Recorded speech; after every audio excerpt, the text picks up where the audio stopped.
turma, uma ótima tarde a todos vocês.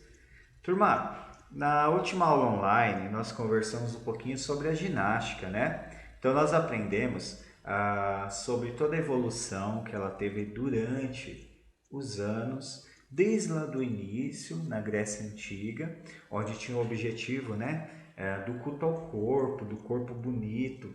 Depois foram passando por várias transformações. Nós aprendemos que o foco agora não era mais a estética, mas sim a saúde. E ela continuou evoluindo e veio também para a área da educação, com as escolas, né, francesa, alemã e a escola sueca principalmente, tá bom? Relembrando que cada uma tinha um foco diferente, né? A escola francesa é um pouquinho mais próximo do que nós temos hoje, então pensava não só na saúde, mas na sociabilização, num contexto geral da atividade física, certo? Nós vemos que a escola alemã já tinha uma ideia um pouquinho diferente de preparar, né, os jovens para o serviço militar, né? Então era um preparo físico pensando nesse quesito, certo? Já a escola sueca ela é um pouquinho diferente. Ela trabalha mais a questão do corpo, né? Do bem-estar, da saúde física.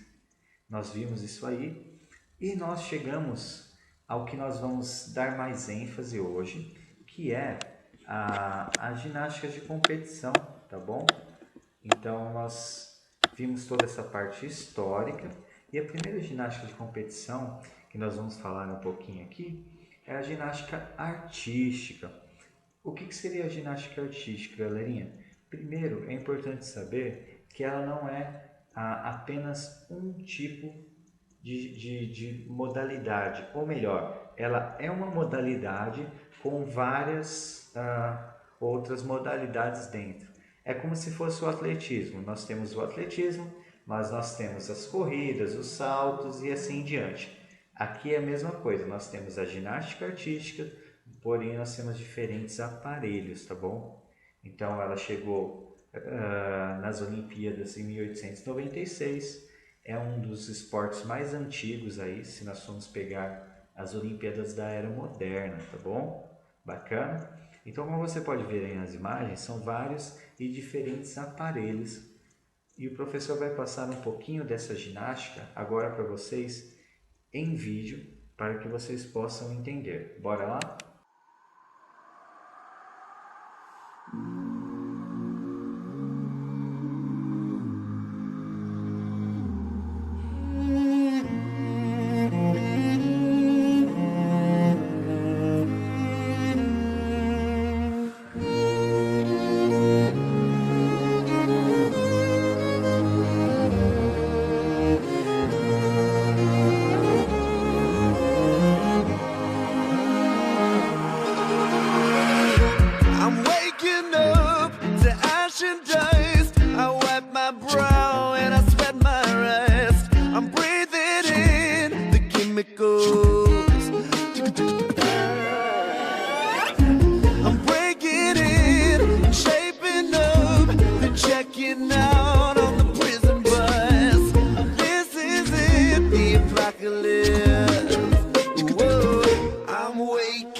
brave from inside.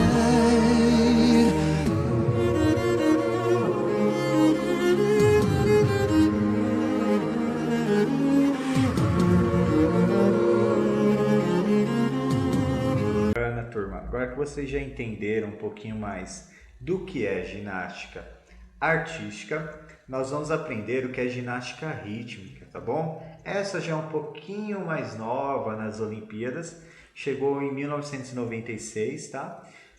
Essa modalidade ela só é disputada por mulheres, tá bom? A olímpica é tanto mulheres quanto homens. E qual que é a ideia dessa ginástica, tá? É como se fosse uma mistura de ginástica com uma coreografia, como se fosse uma dança. Então tem toda uma apresentação, tem um tema, tá bom? Há uma música no qual direciona todos os movimentos das atletas. Nessa modalidade, nós temos diferentes equipamentos que elas utilizam. Então temos as bolas, tá?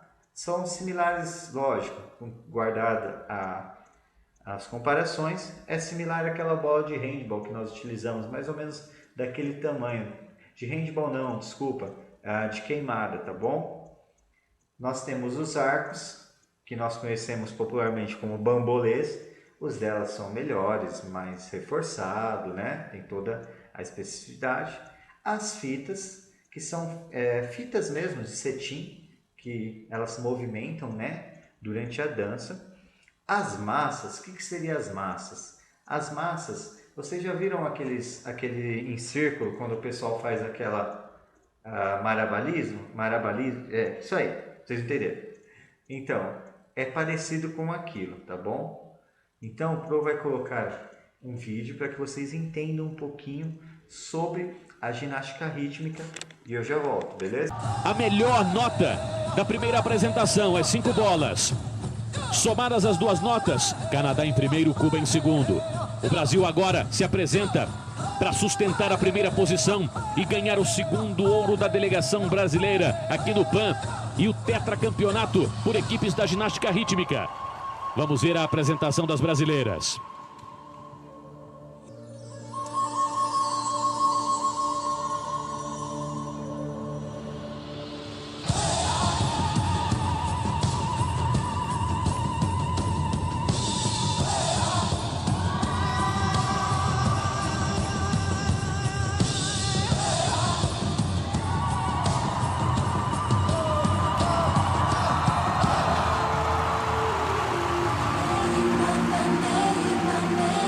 Apresentação em verde e amarelo e que levanta a torcida aqui no ginásio.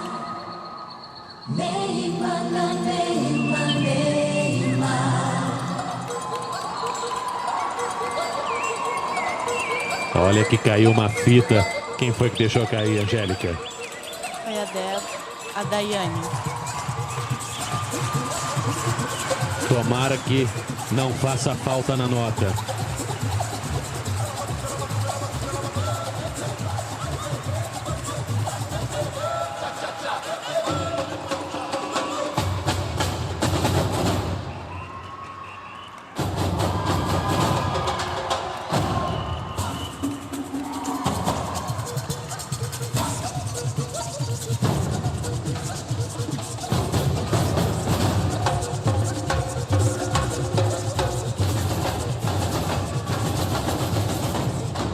Mais uma fita que escapuliu. Sim, essas fitas no chão fazem uma diferença enorme no final da nota. A gente começa a ficar preocupado aqui. Tomara que não façam falta essas duas punições. Tem uma terceira aí. Podemos ter 3 punições. E aí o fim da apresentação. Bacana, turma. Trampolim acrobático é uma outra modalidade. Ele é mais recente do que a ginástica rítmica, tá bom? Chegou em 2000 nas Olimpíadas. E o objetivo é o quê? Eles vão saltar em trambolins e fazer algumas manobras aéreas. Cada manobra ou cada salto leva uma pontuação, né, dos jurados. e aí eles chegam a um veredito do melhor competidor. Vou colocar um vídeo rápido para que vocês possam ver também. Bacana? Vamos lá?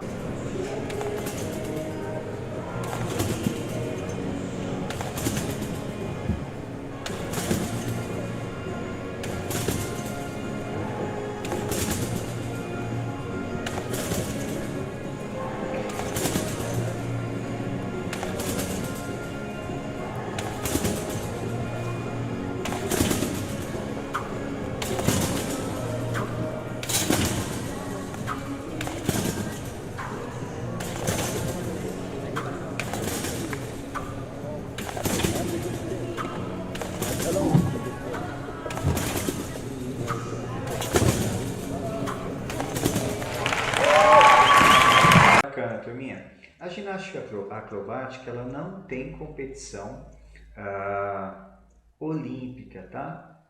Então, assim, ela tem as suas próprias competições. Como que ela é realizada? Ela é realizada em campeonatos mundiais, nacionais, certo? E ela também é dividida em algumas categorias, duplas, trios ou quartetos, tá? O que seria visto como pontuação ou como o foco dessa competição? Montar coreografias que exaltem o que? A força, a coordenação motora, o equilíbrio, certo? Essa ginástica acrobática, tá bom? Não sei se vocês já viram em alguns filmes, né? Principalmente filmes americanos, os líderes de torcida que levantam, as meninas pulam e eles seguram elas. A ginástica acrobática tem um pouquinho dessa questão, é bem próximo, eu diria que até o tipo de ginástica utilizada nesse caso, para esse caso específico, tá bom? Agora a gente vai falar também um pouquinho da ginástica de demonstração. Já que a gente falou dessa questão circense, dessa questão toda, nós vamos trabalhar com as duas, tá bom? Então a ginástica de demonstração, diferente da acrobática, ela não tem nenhuma correlação com a questão de competição, certo? Porém, ela dá um pouquinho mais de foco para a parte artística. Ela tem alguma similaridade com a ginástica acrobática, porém, a ideia dela não é a questão competitiva do esporte, mas é a apresentação de uma história, de um conteúdo, né?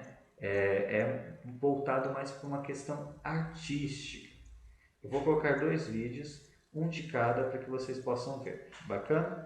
Turma, agora nós vamos falar um pouquinho de ginástica de conscientização corporal, tá? É a mais conhecida hoje em dia, tá bom?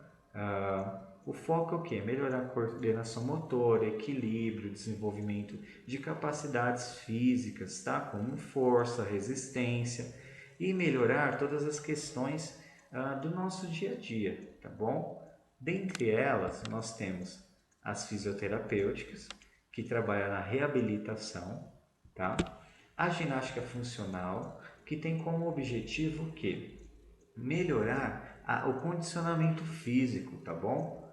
Normalmente essa ginástica são os professores de educação física em academias ou clubes, né, que passam, e ela trabalha com várias possibilidades, então não há um limite de idade, né? Qualquer um pode participar dela. É lógico que com os devidos cuidados, e é bem provável que haja cada turma a sua, como que eu vou dizer assim, a sua aptidão física. O que seria isso?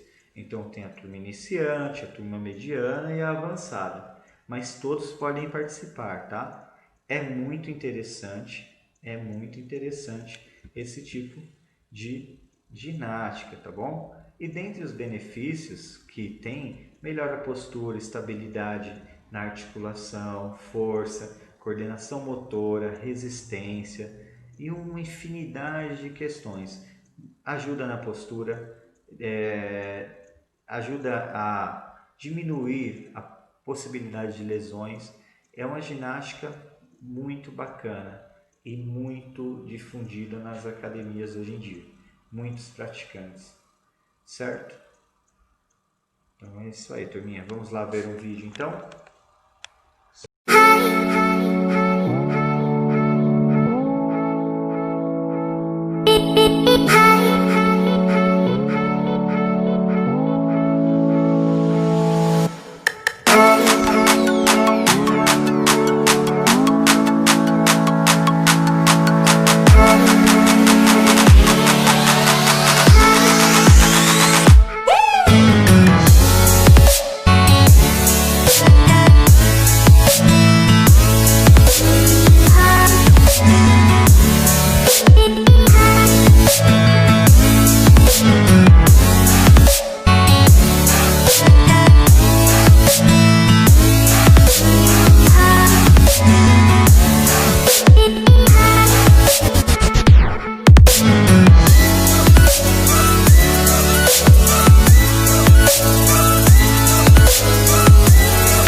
Turma, agora nós vamos falar um pouquinho de ginástica de conscientização corporal, tá?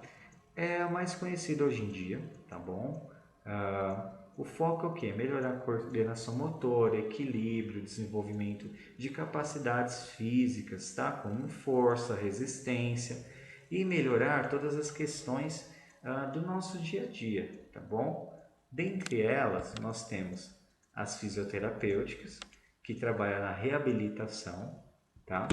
A ginástica funcional, que tem como objetivo o quê? Melhorar o condicionamento físico, tá bom? Normalmente essa ginástica são os professores de educação física em academias ou clubes, né, que passam, e ela trabalha com várias possibilidades, então não há um limite de idade, né? Qualquer um pode participar dela. É lógico que com os devidos cuidados, e é bem provável que haja cada turma a sua, como que eu dizer assim, a sua aptidão física. O que seria isso? Então tem a turma iniciante, a turma mediana e a avançada, mas todos podem participar, tá? É muito interessante esse tipo de ginástica, tá bom? E dentre os benefícios que tem, melhora a postura, estabilidade na articulação, força, coordenação motora, resistência e uma infinidade de questões. Ajuda na postura, ajuda a diminuir a possibilidade de lesões. É uma ginástica muito bacana e muito difundida nas academias hoje em dia. Muitos praticantes, certo? Então é isso aí, turminha. Vamos lá ver um vídeo então? Sabe aquele canto da academia cheio de halteres, cordas, bolas enormes e rolinhos de espuma? Pois é normalmente por ali que a turma do treinamento funcional costuma ficar. Se você é daqueles ou daquelas que gostam de um bom exercício, mas a ideia de puxar ferro não atrai tanto assim, você provavelmente já pensou em ir até aquele canto e começar o seu treinamento funcional. Você pode inclusive já ser um adepto dessa prática. De qualquer forma, ainda existem muitas dúvidas em relação a esse tipo de treino. E afinal, o que é de fato o treinamento funcional? E o que define um exercício como funcional ou não funcional? Treinamento funcional é o tipo de treino que você faz com o objetivo de preparar o seu corpo para os movimentos do seu dia a dia. Ou seja, ele envolve uma série de exercícios focados na aplicação prática. O treinamento funcional pode ser feito com a ajuda de pesos livres, como halteres e kettlebells, aparelhos como barras fixas ou cordas, ou até mesmo apenas com o peso do próprio corpo, que é a famosa calistenia. Os exercícios calistênicos são mais recomendados para melhorar o controle do seu corpo e a sua consciência corporal, enquanto os pesos livres permitem o ganho de força mais facilmente. Se você quiser saber mais sobre calistenia e sobre as diferenças entre treinar com pesos ou somente com o peso do corpo, dá uma olhada no vídeo que a gente já fez sobre o assunto. Bom, a gente comentou que o objetivo do treinamento funcional é preparar o seu corpo para movimentos do dia a dia. E agora você deve estar se perguntando, como assim? Como é que isso é feito? Como é que fazer agachamentos com uma bola na parede ou segurar meu corpo em 4 apoios me ajuda a trabalhar, a estudar ou a sair com os meus amigos? A verdade é que o treinamento funcional começou com a fisioterapia e reabilitação de movimentos básicos, como andar, sentar e empurrar. Por isso, eram utilizados exercícios focados na mobilidade. Com o tempo, essa abordagem foi ficando cada vez mais popular, principalmente porque esse tipo de treinamento trabalha vários grupos musculares ao mesmo tempo e pode envolver elementos como treino de força, equilíbrio e coordenação. Ou seja, o foco está nos movimentos feitos, não nos músculos trabalhados, como geralmente é o caso da musculação com aparelhos. Segundo Mel Sif, um cientista esportivo e biomecanicista, a musculação, como a gente conhece, seria direcionada para aumentar e manter diversos sistemas musculares do corpo, enquanto o treinamento funcional seria direcionado para a maneira como esses sistemas operam e produzem resultados motores. Por exemplo, em vez de focar em aumentar o seu bíceps, tríceps ou os músculos das costas, você vai trabalhar os movimentos de puxar, empurrar e levantar alguma coisa. E se você parar para pensar, é aí que o treinamento funcional se assemelha tanto à nossa rotina. Quando estamos realizando nossas ações no dia a dia, estamos de fato usando grande parte do nosso corpo ao mesmo tempo. Levantar uma caixa do chão, carregar sacolas do supermercado ou abrir uma porta pesada são exemplos de ações que você provavelmente faz com certa frequência e que exigem do seu corpo uma preparação. Para finalizar, galera, nós vamos falar um pouquinho, sobre a ginástica laboral. O que seria a ginástica laboral? Turma, é uma ginástica feita em um ambiente de trabalho. Eu já vivenciei isso na empresa que eu trabalhei, então os funcionários eles param um momentinho, faz alguns alongamentos, um aquecimento e aí depois eles voltam para o seu dia a dia. Ajuda o quê? Promove o bem-estar do funcionário, e acaba tornando ele mais produtivo para a empresa. Então tem muitas empresas que já trouxeram, ou utilizam essa ferramenta e é muito bacana. Turma, eu finalizo por aqui. Eu espero que vocês possam ter aprendido muito sobre ginástica, todos os seus conceitos, toda a sua história e seu desenvolvimento com o passar do tempo. E amanhã ou depois, quando você for praticar a ginástica, você vai saber certinho tudo, desde o início até os dias atuais. Beleza? Finalizo com um forte abraço e até mais, turma.